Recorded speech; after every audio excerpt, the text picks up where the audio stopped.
இல்லா சேரும் நீ விட்டு போற தூரம் எல்லாம் தீயாகும் உள்ளுக்குள்ள கண்ணீரோட போராட்டம் ஆறாத நினைப்ப என்ன கொல்லட்டும் நீ நெஞ்சின் ஓரத்தில் வலிக்கின்ற பாதியோ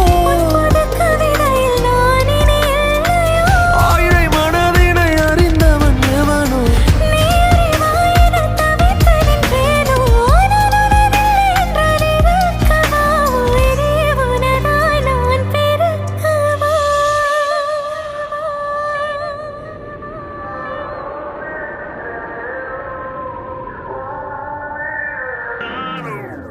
உன் கண்ணோரம் விழுந்த